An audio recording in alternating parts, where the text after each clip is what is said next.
इसी वजह से मुझे डिप्रेशन हो गया। उस स्टेट में मेरी हालत बहुत ही बुरी थी। मैंने अपने आप को नफ़रत हो गई थी अपने आप से, शीशे में नहीं देखती थी अपने आप को मैं।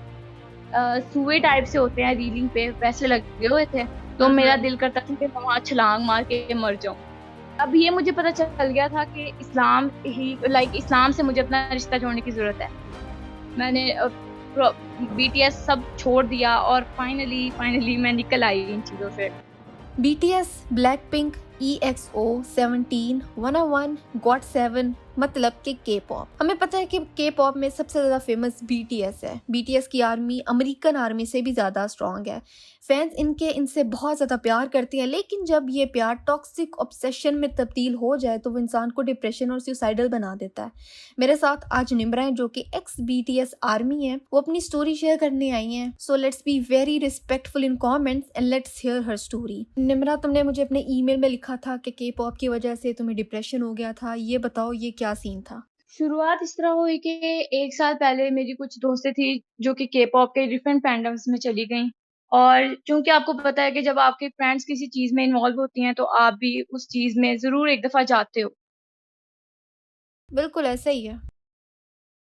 हाँ जी, तो फिर उन्होंने डिफरेंट फैंडम्स में वो गईं और उन्होंने मुझे भी फ़ोर्स करना शुरू कर दिया। मुझे के-पॉप शुरू से ही पसंद नहीं था, लेकिन उन्होंने जब मुझे फ़ोर्स करना शुरू कर दिया कि तुम भी देखो तुम्हें अच्छा लगेगा। मैं शुरू से ही ना पढ़ने वाली बच्ची थी और मैं इन चीज़ों से थोड़ा-सा दूर रहती थी। कॉन्फिडेंट थी और मैं शुरू से काफ़ी बल्की और फैट होती थी, जो कि मैं अब भी हूँ। अच्छा, ये जिनको नहीं पता कि के पॉप क्या होता है, उन्हें बता दो कि के पॉप क्या होता है। के-पॉप एक कोरियन आप सिंगर्स उन्हें कह सकते हैं, उनके ग्रुप्स होते हैं और वहाँ पर वो ग्रुप्स बना के डिफरेंट सिंगर्स गाना गाते हैं और वो कोरियन ग्रुप्स होते हैं इसलिए उन्हें के-पॉप कहते हैं। उस कोरियन पॉप को हम के-पॉप कहते हैं। उनके जो गाने हैं वो कोरियन लैंग्वेज में ही होते हैं, है ना? हाँ जी। तो समझ में क्या आती है उन गानों की सुनने वालों को? मतलब आपकी फ्रेंड्स को क्या समझ आता था? तो ना ये बात मैंने जब उनसे पूछी तो वो मुझे कहती थी कि वो उनके लिरिक्स से इन्फ्लुएंस होती हैं, कि उनके लिरिक्स बहुत अच्छे होते हैं, डीप मीनिंग्स होते हैं। वो मैं मानती हूँ उनके कई गानों के काफ़ी डीप मीनिंग्स थे। लेकिन बाद में ना हर चीज़ की नेगेटिव साइड भी होती है, पॉज़िटिव भी होती है। मेरी कई दोस्तें इस तरह की भी हैं जो जिन्होंने अपने काफ़ी प्रॉब्लम्स को ना के-पॉप के ज़रिए सॉल्व किया है, लेकिन मुझे नहीं पता कैसे किया क्योंकि मैंने तो उनकी नेगेटिव साइड ही देखी है। और ये बीटीएस के पॉप में ही आता है। हाँ जी, सबसे बड़ी बात सबसे ब मे मेन मेरा रीज़न ये था कि मैं बीटीएस फैंडम के अंदर गई थी। सबसे पहले तो मैं उनका बटर सॉन्ग आया था जिसकी वज़ह से मैंने उन्हें देखा और मुझे वो बहुत ज़्यादा पसंद। मैंने वहाँ से शुरू कर दिया उन्हें देखना और मैंने बहुत मेरी स्टडीज़ इससे डिस्टर्ब हो गईं। आप कह सकते हो ना मैं एडिक्टिव बहुत चीज़ थी वो और मैं उनसे प्रॉपर्ली ऑब्सेस्ड हो गई थी। चलिए मैं आपको बता देती हूँ, वो ना एक तो आप ना अभी देखिए आप जब टीनेजर होते हो ना, तो हुँ। एक उनकी तो वैसे ही उनकी पर्सनैलिटी बिल्कुल परफेक्ट बनाई होती है। उनकी हर एक अच्छी साइड को ऐसे इन्फ्लुएंस करके उन्होंने मतलब बहुत ज़्यादा एनलाइटन करके दिखाया होता है, बहुत ही ज़्यादा ना उसे रोशन बनाया होता है। तो वो हर एक जो बंदा था ना के-पॉप का जिस भी ग्रुप को मैंने स्टैंड किया है, उसका हर एक बंदा इतना ज़्यादा उन्होंने परफेक्ट दिखाया होता था कि आपका बस कहते हैं ना कि बहुत ज़्यादा दिल करता था कि उस बंदे के पास चली जाऊँ और बस उसको ना वर्शिप करने लग जाऊँ, वैसा हाल हो गया था मेरा तो। ये मैं फ़ील कर रही हूँ कि कमेंट्स में ना गालियाँ लिखी जा रही हैं तुम्हें भी और मुझे भी। आप अच्छा। यकीन मानिए मैंने आपकी देखी हुई हैं जब आप एक दफ़ा आपने स्टोरी भी लगाई थी के-पॉप के बारे में और आपने बताया भी था कि मैं इनके बारे में बात नहीं करूँगी और तब मैं के-पॉप आर्मी थी और मुझे पता था लोग इतने टॉक्सिक हैं ना, मेरी खुद की दोस्तें मुझसे लड़ती थी जब मैं इन्हीं के खिलाफ बात करती थी। अच्छा, इसको ना हम बाद में डिस्कस करेंगे, मुझे ना फ़िलहाल तुम्हारी स्टोरी जाननी है। अच्छा। तो फिर मैं के-पॉप से ऑब्सेस्ड हो गई। मैं उनकी हर हर एक गाना, हर एक चीज़ मैं उनका देखने लग गई और आपको पता है जब आपका दिल गानों की तरफ हो जाए तो जो इस्लाम थोड़ा बहुत दिल में होता है वो भी चला जाता है। ये तो बिल्कुल सही बात है, ऐसा ही होता है। दिल में या कुरान रहता है या गाने और मेरे साथ ऐसे मैं के-पॉप की तरफ गई, इस्लाम जो थोड़ा बहुत मेरे दिल में था, वो भी निकल गया। मैं बिल्कुल ही आप कहते हैं ना कि सिर्फ़ नाम की मुसलमान थी। मेरी अक्सर जो बातचीत होती है ना, मैं तो ख़ैर अवॉइड ही करती हूँ कि के-पॉप के बारे में कुछ ना ही कहूँ। एज यू सेड के बहुत ही टॉक्सिक फैन बेस है इनकी। ऐसा होता है कि अगर उनकी गलत साइड भी आप बताओ ना कि ये उन चीज़ों को प्रमोट कर रहे हैं लाइक होमोसेक्सुअलिटी और वट जो कि इस्लाम के खिलाफ है, तो ये कहते हैं कि हम तो उनको सपोर्ट करेंगे, हमने सपोर्ट करना ही करना है, हम सुन ही नहीं सकते कुछ उनके खिलाफ। तो ये बात तो सही है। लोग कहते हैं कि हम उनके बगैर जी नहीं सकते, हमारी जिंदगी खत्म है। और पहले मुझे भी ऐसा ही लगता था कि बस यही जिंदगी है, यही चीजें हैं, लेकिन सब कुछ खत्म हो गया था आहिस्ता आहिस्ता, जब मैं आपको बताती हूँ। फिर जब मैंने इनको देख मैं ना हमेशा से बीटीएस, ब्लैक पिंक के जो ग्रुप्स थे ना, इनकी तरह बनना चाहती थी। मैं इनकी तरह ही अपने आप की फिजिकल अपीयरेंस करना चाहती थी, इनकी तरह ही अपनी पर्सनैलिटी करना चाहती थी। मैं इनसे बहुत ज्यादा ऑब्सेस थी, यही वजह थी। तो मैंने बहुत सारी ना आइडल्स की ट्रांसफॉर्मेशंस देखी थी, क्योंकि आपको पता है मैं मोटी थी, मैंने अभी आपको बताया है। और मैं देखती होती थी ट्रांसफॉर्मेशंस के, एक महीने में किसी आइडल ने 10 किलो लूज कर दिया और बिल्कुल ग्लो अप हुआ, चेंज हो गया आइडल। तो मुझे इस चीज ने बहुत ज्यादा किया कि यार मैं भी शुरू करती हूँ डाइटिंग, और मैं भी करूंगी ये सब, मैं भी इनकी तरह बनूंगी ना। तो मैंने रिस्ट्रिक्टिव डाइटिंग शुरू कर दी। मैं अपने आप को एक तरह से कहते हैं ना, स्टार्व करना शुरू कर दिया था मैंने अपने आप को। मैंने खाना छोड़ दिया था तकरीबन। आप यहाँ से अंदाजा लगा लें कि मैं पूरे दिन में एक मील लेती थी, और वो भी बहुत कम थी। और मैंने प्रॉपर स्टार्विंग शुरू कर दी थी। ओहो, नेवर अ गुड थिंग।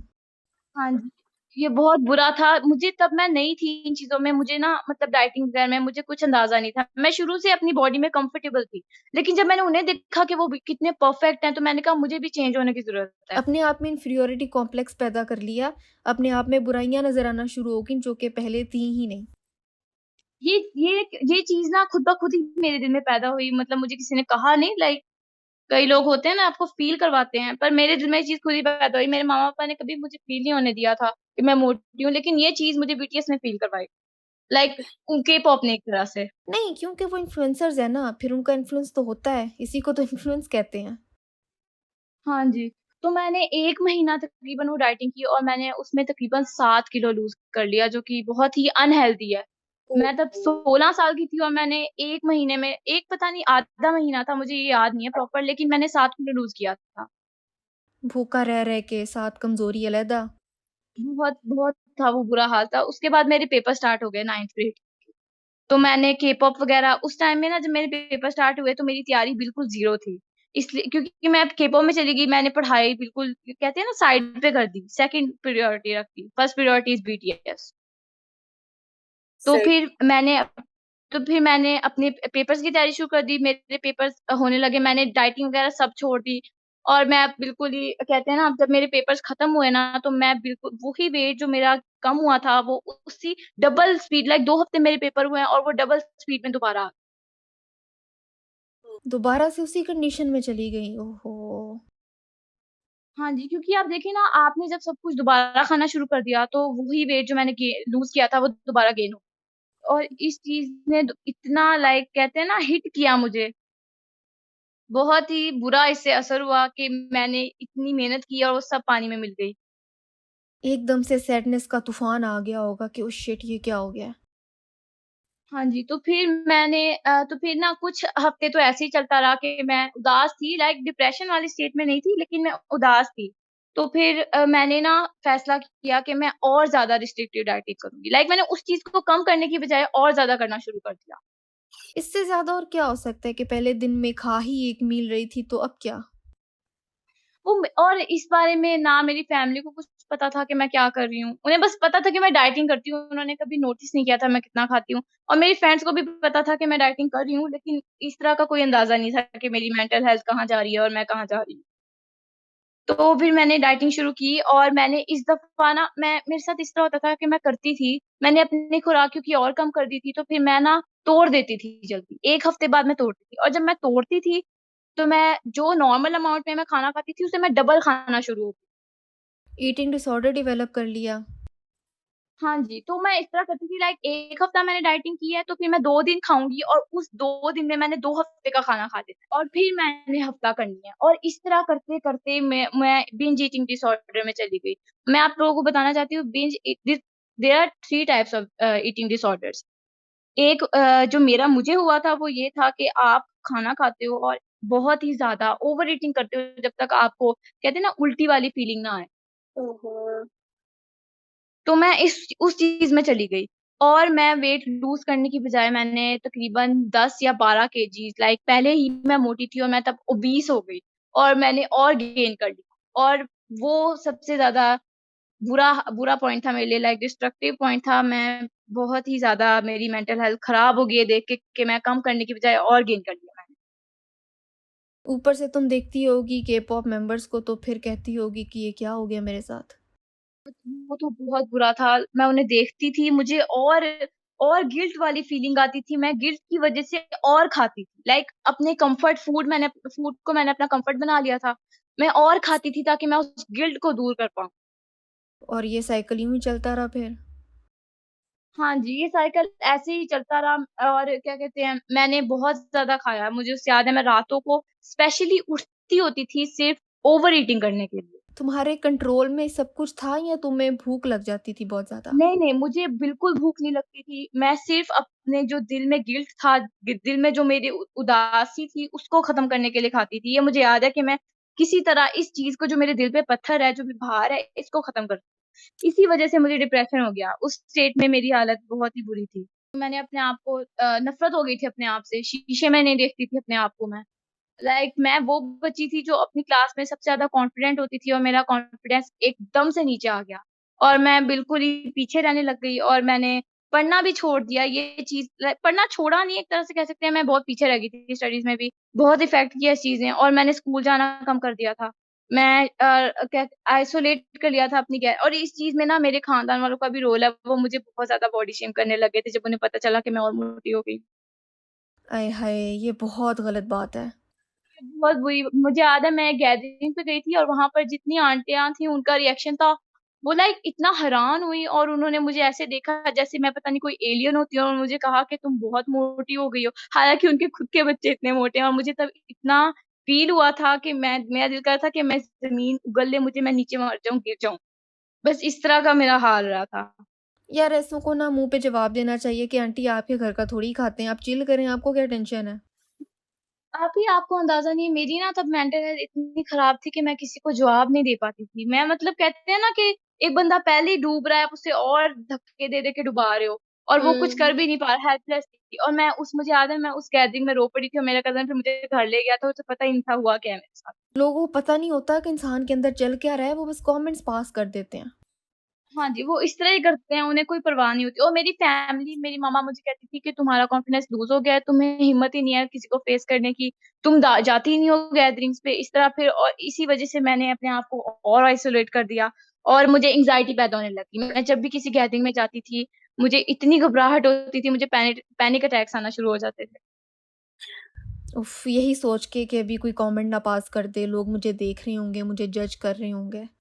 ये तो बहुत ज़्यादा था। मैं वहाँ पर मुझे याद है वहाँ पर वही आंटियाँ थी जो कि उस गैदरिंग में थी और मुझे यही डर रहता था कि अब ये मुझे कोई कमेंट पास करेंगी, अब ये कोई कमेंट पास करेंगी और आप यकीन मानो मेरी तब हालत इस तरह थी कि मेरे आँसू गिरने वाले होते थे। बस कंट्रोल कर रही होती थी कि किसी तरह यार बस चुप कर जा, यहाँ पर ना रोई। और उसके बाद फिर ये हुआ कि मैं ना इसी दौरान, आपको पता है कि आपको जब द देसी हाउसहोल्ड में ना आपको प्राइवेसी नाम की चीज़ नहीं मिलती। यही मेरे साथ होता था। बिल्कुल भी ये नहीं। नहीं मिलती। नहीं, प्राइवेसी नाम हर चीज़ में, लाइक आप अपने कमरे को कुंडा नहीं लगा सकते, आपकी मम्मा 2 मिनट बाद दरवाज़ा ज़ोर-ज़ोर से खटकाएँगी, "क्यों कुंडा लाया? दरवाज़ा खोल।" की तो यही करनी मेरे पई है साथ हुआ था। हाँ, कि अंदर की कहानी पे है कि केड़ी माँ ਨਾਲ ਗੱਲ ਕਰਦੀ ਪਈ ਮੈਨੂੰ भी दस। सेम। ये ऐसे होता है, आप यकीन मानिए देसी हाउसहोल्ड के बहुत मसले होते हैं। बंदा रोना भी चाहे तो रोने के लिए जगह ही नहीं मिलती कि कहाँ जाऊँ मैं। वही तो, मैंने फिर जगह ढूँढ ली ना, मैं फिर इस तरह शुरू कर दिया था काम कि मैं रात को उठती थी, लाइक उठती नहीं थी, मैं सोती नहीं थी। मैं 2-3 बजे जब सारे सो जाते थे तो मैं अकेली छत पर जाती थी क्योंकि छत पे कोई भी नहीं होता, तो वहाँ पर अगर कोई उठ भी जाए वॉशरूम जाने के लिए तो वो इतना नोटिस नहीं करता कि कोई है या नहीं है। तो मैं हुँ। ऊपर छत पे जाती थी और मैं वहाँ पर रोती होती थी। और मैं ओह! बहुत बुरा उधर होती और वहाँ पर ना मुझे याद है हमारे जो लाइक छत के नीचे ना एक बहुत बड़ी रेलिंग सी थी जिसके ऊपर एक आपने एक अपनी वीडियो में बताया था कि जैसे सुए टाइप से होते हैं रीलिंग पे वैसे लगे हुए थे। तो हुँ, मेरा हुँ। दिल करता था कि मैं वहाँ छलांग मार के मर जाऊँ। लाइक सुसाइडल थॉट्स तक आने लग गए थे मुझे। उफ़! अल्लाहू अकबर! क्या हो गया ये लड़की? वो बस मैं आपको बता रही हूँ ना, वो हालत मेरे लिए बहुत बुरी थी। मैं बस मैं मैं क्या बताऊँ आपको। तो वहाँ ये हुआ मेरे साथ, उसके बाद फिर मेरे साथ ना इसके अलावा पैरानॉर्मल एक्टिविटीज़ होना शुरू हो गई। इस एक पहले ही मेरी हालत खराब, ऊपर से ये जिन भूत वगैरह भी शुरू। Oh shit! उसको हम बचा के रखेंगे किसी और पॉडकास्ट के लिए। नहीं, ये एक्चुअली एक पार्ट है स्टोरी का जिससे मैं निकली थी। अच्छा फिर ठीक है, फिर बता दो। मैं आप जल्दी-जल्दी बता देती हूँ। मुझे फ़ैस्मोफ़ोबिया है, लाइक जिन्नों का आपको लाइक पैरानॉर्मल एक्टिविटीज़ आपको ना इंटेंस फ़ियर होता है बहुत ज़्यादा। आपको बर्दाश्त नहीं होती है कोई भी चीज़ ना जो पैरानॉर्मल आपके साथ हो रही हो। तो मुझे यही था और मेरी फ़ैमिली को इस बारे में पता था। उन्हें लग मैं छोटी-छोटी चीज़ों से डर जाती थी। तो उन्हें लगता तो जब मैंने अपनी मामा से इस बारे में बात की कि मम्मा मुझे ना इस तरह हो रहा है, मेरे साथ दरवाज़े मेरे सामने बंद हो जाता है और रातों को मुझे तंग किया करते हैं, तो मम्मा कहती है कि बेटा तुम्हें ना बस वैसे ही वहम होता है, जैसे छोटे होते होता था। और ना मैंने उन्हें कई दफ़ा बताने की कोशिश की कि मम्मा मुझे डिप्रेशन का कोई है मसला, और वो कहती थी, "लो बच्चों को क्या मसले होने हैं? तुम्हारा ना दरअसल अल्लाह से कनेक्शन नहीं है, तुम्हें।" ये पॉइंट था, मैं मानती हूँ ये पॉइंट था कि मेरा अल्लाह से कनेक्शन नहीं था तब। मुझे ना एक वो कहते हैं ना नफ़रत पैदा हो गई थी इस्लाम को लेके, सिर्फ़ यही सोच के कि मैं वो कर नहीं सकती। लाइक अब देखो ना, मैं चाहती थी मैं बीटीएस के जैसा बनूँ, और यही मसला एक इस्लाम मेरे दरमियान में आ रहा था, और ये चीज़ मुझे ना इस्लाम से मुतनफ़्फ़र कर दिया था उसने। नहीं, कैसे कैसे? इस्लाम कैसे आ रहा था बीच में? तो मतलब देखिए ना, मैं ना एक तरह मेरा ना एक ये मेंटल वो बन गया था कि मैं ना के-पॉप आइडल बनना चाहती थी। एक पॉइंट मेरे पे ऐसा आया। तो ये चीज़ मेरी फैमिली ना रिलीजियस है, काफ़ी रिलीजियस है, और अल्हम्दुलिल्लाह अब तो मैं भी हूँ। लेकिन वो चीज़ मुझे तब बहुत बुरी लगती थी जब मेरे पापा मुझे ज़बरदस्ती कहते थे नमाज़ पढ़ो, लाइक सख्ती करते थे मेरे पापा इस चीज़ पे बहुत ज़्यादा कि नमाज़ पढ़ो। और मैं अपने पापा की बेटी, मैं कहती थी मैंने नहीं पढ़नी।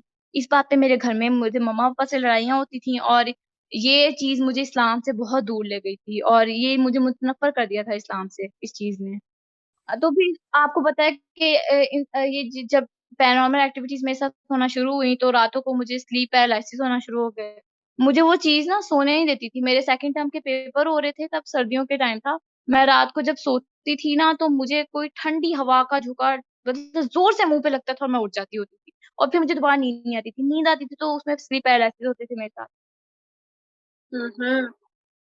ठीक। तो फिर मुझे वो क्या कहते हैं, इंसोम्निया हो गया था। उसके बाद फिर मुझे नींद आना बंद हो गई, और अब मेरी दोस्तें मुझसे पूछती थी क्या हुआ है? उन्हें उन्हें मैंने कुछ बताई थी बातें कि मेरे साथ ये इस तरह जिन-भूत का मसला है, लेकिन मैंने उन्हें और कुछ नहीं बताया था कि मेरे साथ क्या हो रहा है और मैं कैसी हूँ, मेरी मेंटल हेल्थ ठीक है या नहीं है। उन्होंने खुद भी नोट नहीं किया कि लड़की डिप्रेशन में जा रही है?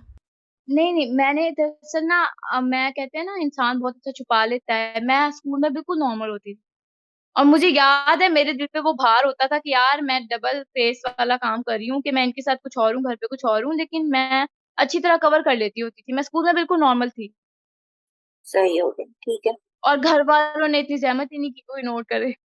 हाँ, ये तो वाक़ई है कि घरवाले स्पेशली जो देसी कल्चर है ना, वो डिप्रेशन को सीरियसली लेते ही नहीं हैं। वो उसको डायरेक्टली नमाज़ों से जोड़ते हैं। मैं ये नहीं कहती कि नमाज़ें छोड़ दो, लेकिन मैंने ऐसे लोगों को भी देखा है जो 5 वक़्त के नमाज़ी हैं, हाफ़िज़ हैं, लेकिन स्टिल डिप्रेस्ड हैं।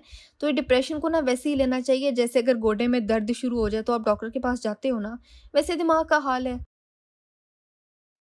पर मेरी मामा तो जब भी मैं बताती थी तो मुझे आगे से डाँट देती थी कि तुम भई इस्लाम से दूर हो, और यही हो तुम्हारी वजह है, तुम करीब जाओगी, तुम ठीक हो जाओगी।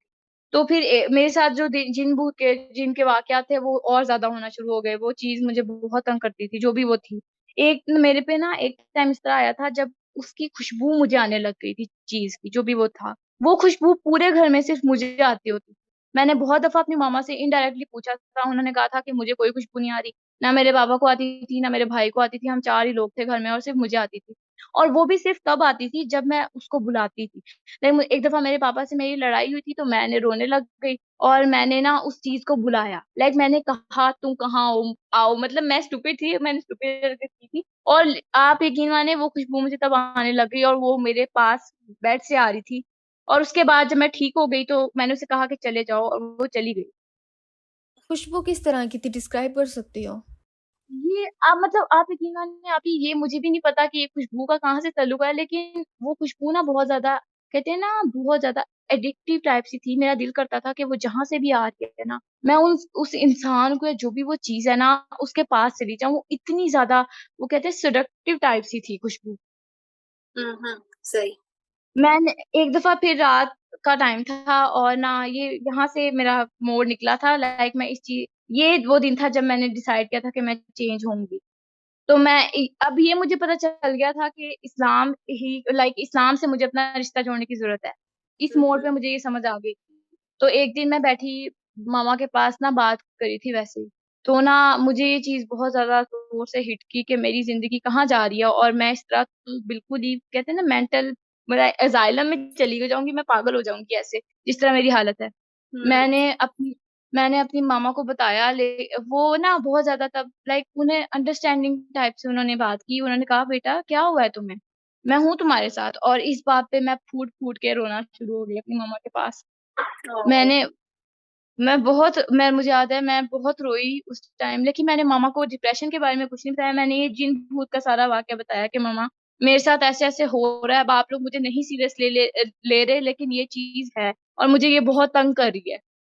तो फिर मेरी मामा ने मेरे पापा के दोस्त थे जो कि यही काम करते थे, उनको बुलाया और उन्होंने सूरतुल बकरा की आयतें दी। उन्होंने मुझे बताया था कि ये चीज़ तुम्हारे पीछे कहीं रात को तुम ऊपर या नीचे कहीं पर जाती थी, तो फिर मैंने उन्हें बताया कि मैं रात को वैसे ही नज़ारे लेने के लिए ऊपर जाती होती थी। उनसे मैंने झूठ बोला इस बारे में और उन्होंने कहा, "बेटा फिर ये वहीं से ये बच्चा है छोटा-सा जिनका ये निकल जाएगा जल्दी।" और फिर वो इस तरह ही हुआ, वो खत्म हो गया जल्दी, वो बहुत जल्दी चला गया। वो भी कहीं बीटीएस का फैन तो नहीं था? मुझे नहीं पता लाइक आपको लग रहा है मैं स्टूपिड बातें कर रही हूँ। बिल्कुल भी नहीं, बिल्कुल भी नहीं। भाई ये चीज़ें तो रात को निकलती हैं बाहर, ये तो रसूलुल्लाह सल्लल्लाहु अलैहि वसल्लम का फरमान है कि मगरिब के वक़्त बच्चों को घरों में कर लो। फिर के बाद नहीं जाना चाहिए बाहर। आपने तो कार्रवाइयाँ डाली होती थी वहाँ पे रात के टाइम, फिर तो यही कुछ होना था और क्या हो सकता है। और जिन तो अटैक भी तभी करते हैं जब आप बहुत हद से ज़्यादा खुश हो या हद से ज़्यादा उदास हो। हाँ, वल्नरेबल जब होता है बंदा तो फिर ये सब कुछ होता है उसके साथ। तो फिर ये चीज़ और उसके बाद फिर जब वो चीज़ निकली तो फिर मैं थोड़ा-सा बेहतर हुई और मैंने सोचा कि सबसे पहले तो मैंने अपना रिलेशन अल्लाह के साथ स्ट्रॉन्ग करना शुरू किया। मैंने बीटीएस वगैरह को छोड़ने की कोशिश की तब, लेकिन तब नहीं छूटा मुझसे लेकिन मैंने कोशिश की थी हुँ, और हुँ, मैंने अल्लाह ताला से दुआएँ की काफ़ी सारी कि मुझे ठीक कर दें और फिर मैंने अपनी जर्नी शुरू की। सबसे पहले तो मैंने सोशल गैदरिंग्स पे दोबारा जाना शुरू किया, इस डिप्रेशन को कवर करने के लिए कि मैं एंग्ज़ायटी से तो निकलूँ ना जो मेरी ये है, जो मुझे तंग करती है। सही। तो फिर लाइक मैंने अपने कॉन्फिडेंस को सबसे पहले रीबिल्ड किया। उसके बाद मैं इस तरह करती थी सबसे पहले तो नेगेटिव थिंकिंग जो आपके दिमाग के इमोशंस है ना, ये सारी नेगेटिव आप खुद पैदा कर रहे होते हो। इस चीज़ को मैंने अपने आप निकाला। मैं ओवरथिंकिंग मैंने करना छोड़ दी। आहिस्ता-आहिस्ता मेरा रिलेशन अल्लाह ताला के साथ और स्ट्रॉन्ग होता गया। मैंने प्रो बीटीएस सब छोड़ दिया और फाइनली मैं निकल आई इन चीज़ों से। लाइक मैं स और इस बारे में किसी को नहीं पता किसी को भी नहीं पता। मेरे दोस्तों को और मेरी मम्मा-पापा में से किसी को नहीं पता मैं क्या किया, ये सारी बातें मैं सिर्फ़ आपको बता रही हूँ। ये ज़बरदस्त है। वो जो तुम्हारी वो वाली फ्रेंड्स थी वो अभी तक लगी हुई हैं इसी तरफ? नहीं मैंने ना जब मैं क्लोज़ मेरा रिलेशन लता से हुआ तो मैंने यूथ क्लब को सुनना शुरू किया और मैं आपकी पुलसिरात वाली वीडियोज़ आप भी आप यकीन मानिए मुझे वो बहुत पसंद है। प्लीज़ वो कभी मत हटाइएगा उस चैनल को। जी, जी, इंशाल्लाह वो यूँ ही चलता रहेगा, वो नहीं रुकेगा। वो मैंने उन्हें समझाया मैं ना उन्हें डायरेक्ट नहीं बताती थी क्योंकि वो फिर आपको पता है ऑब्सेस्ड हुई हुई थी, उन्होंने तो मुझसे लड़ पड़ना था। हाँ, इनडायरेक्टली मैं समझाने की कोशिश काफ़ी की उन्हें। अब वो कम हो गई हैं, लेकिन अभी भी वो इस चीज़ के अंदर है। आज वो जंकू की बर्थडे थी, आज वो जंकू की बर्थडे मना रही थी मेरी एक दोस्त और मुझे ये देख के बहुत दुःख हुआ कि मैंने इसे इतना समझाया और ये अभी भी है, लेकिन वो पहले से बेहतर है। अच्छा मतलब यहाँ से तुम निकल गई उस फ़ेज़ से, तुमने अपना कॉन्फिडेंस दोबारा से बिल्ड किया, दोबारा नॉर्मल लाइफ़ की तरफ आ गई। तुम कंप्लीटली नॉर्मल हो and you are happy with yourself now, right? हाँ, यस लेकिन अभी भी कब मुझे पैनिक अटैक्स तो अभी भी होते हैं लाइक प्रॉपर या कहते हैं ना कि 100% आप उस चीज़ से नहीं निकल पाते। अभी भी मैं एंग्ज़ायटी मुझे काफ़ी होती है जब मैं बाहर जाती हूँ लेकिन पहले से बहुत बेहतर है। और उसके बाद जब मैं ओबेसिटी का शिकार हो गई थी तो फिर मैंने अब हेल्दी वे में डाइटिंग शुरू की और अल्हम्दुलिल्लाह मैंने 15 केजीज़ दोबारा लॉस कर लिया है और अभी भी मैं डाइटिंग कर रही हूँ ताकि मैं और लूज़ कर सकूँ।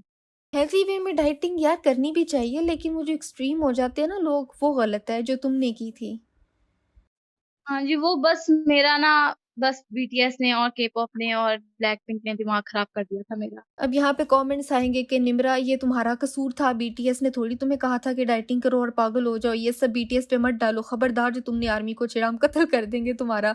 अब बताओ इन सब का क्या करना है? ये जो तुम्हें गालियां पड़ी हैं, जो मुझे गालियां पड़ी हैं, बताओ इनका क्या करना है? इनकी खैर है, इग्नोर करें बस। आपको आपके खुदा के साथ रिलेशन स्ट्रांग होना चाहिए और इन चीजों को बस इग्नोर करें और जिंदगी जिए। नहीं नहीं Nimra, you are a hater. तुम ना आर्मी हो ही नहीं असल में, सना ने ना तुम्हें क्रिएट किया है और तुम फेक बंदी हो, तुम्हारी स्टोरी भी फेक है और तुम और सना मिलके बीटीएस को बदनाम करने आई हो यहाँ पे बस। और बोलो। ओह माय गॉड, आर्मी और क्या सबसे ज्यादा टॉक्सिक फैंडम मैंने जितना भी देखा है आर्मीज का है, सबसे ज्यादा टॉक्सिक।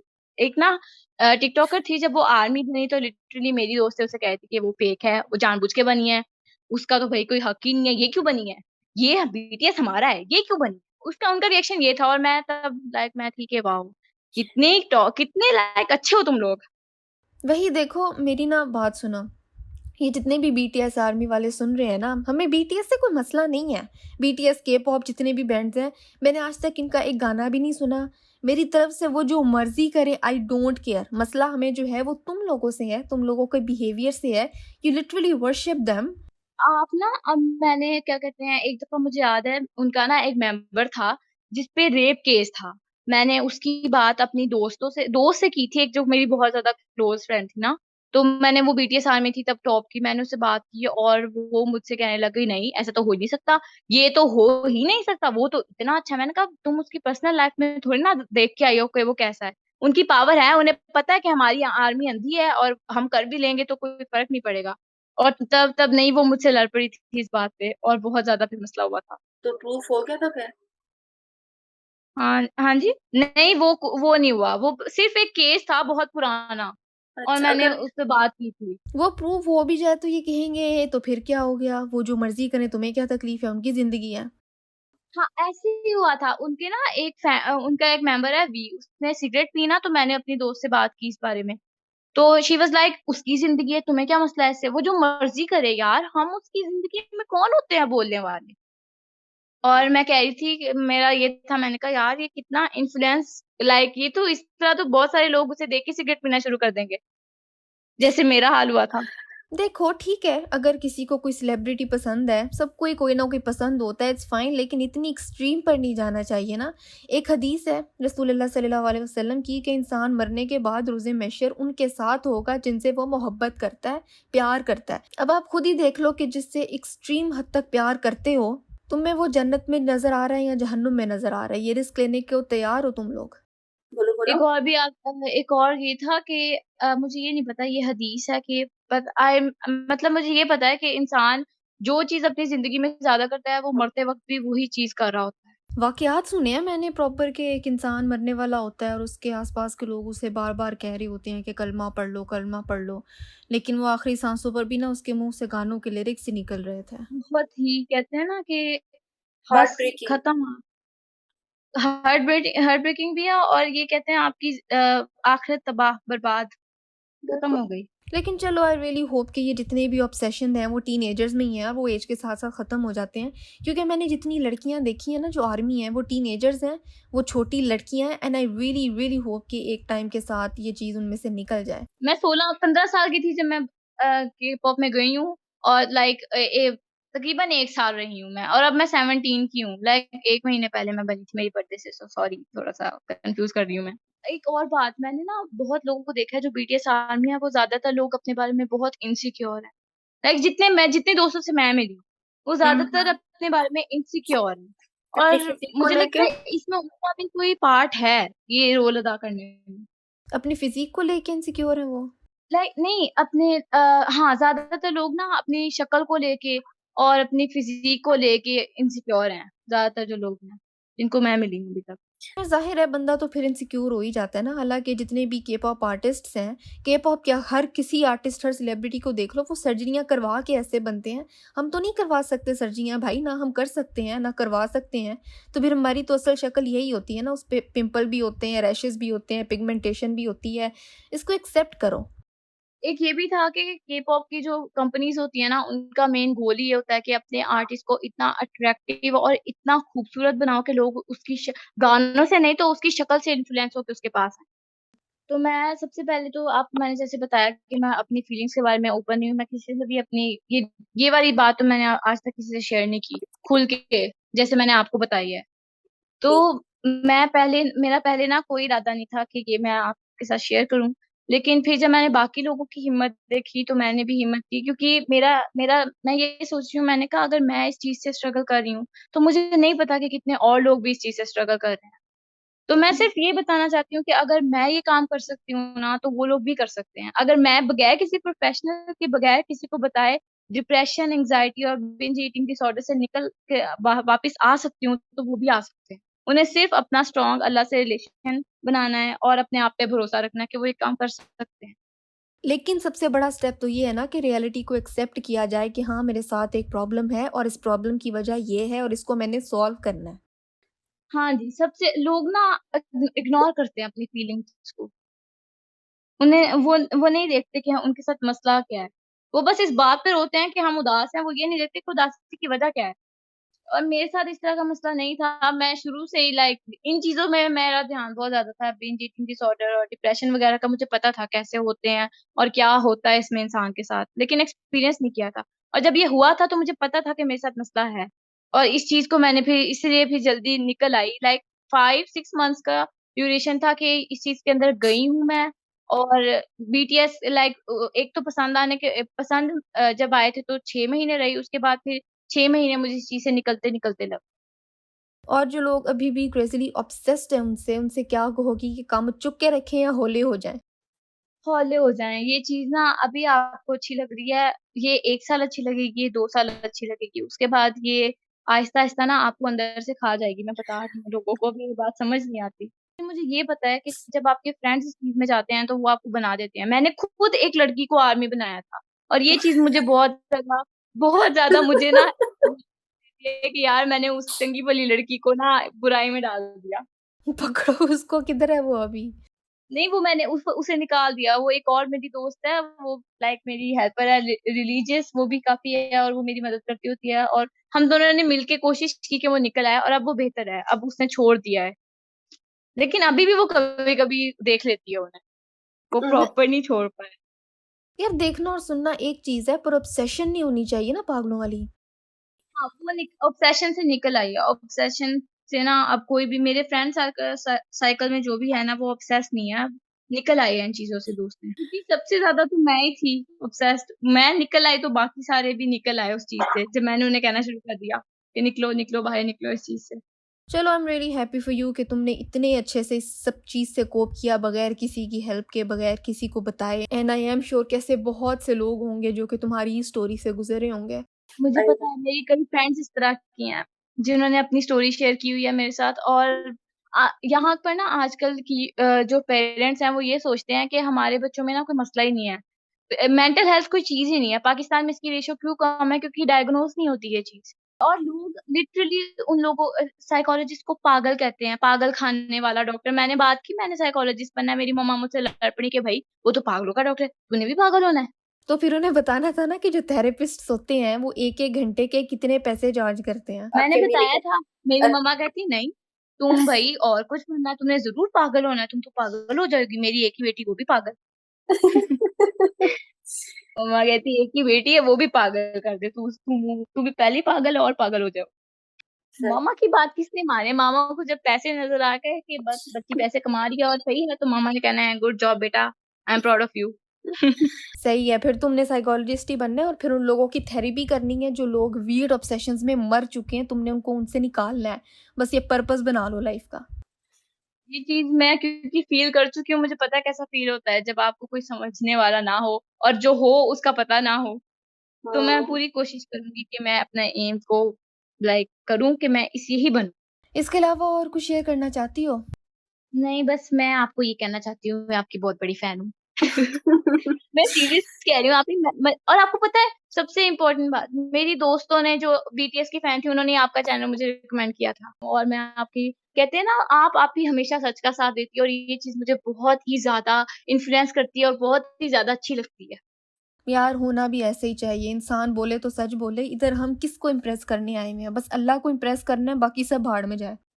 हाँ जी, ये बात मुझे आपके बारे में बहुत पसंद है और मैं आपकी हर वीडियो देखती हूँ और मुझे ये मतलब आप एक वाहिद बंदी हो, जिसने अपने आप को बदला नहीं सिर्फ़ इसलिए कि लाइक मैंने बहुत सारे यूट्यूबर्स देखे कहते कुछ और है, फिर बाद में बन वही जाते हैं जो वो कहते हैं। बस बहन, मुझे और मेरी फैमिली को ना दुआओं में याद रखना। और मुझे बहुत अच्छा लगा तुमसे बात करके।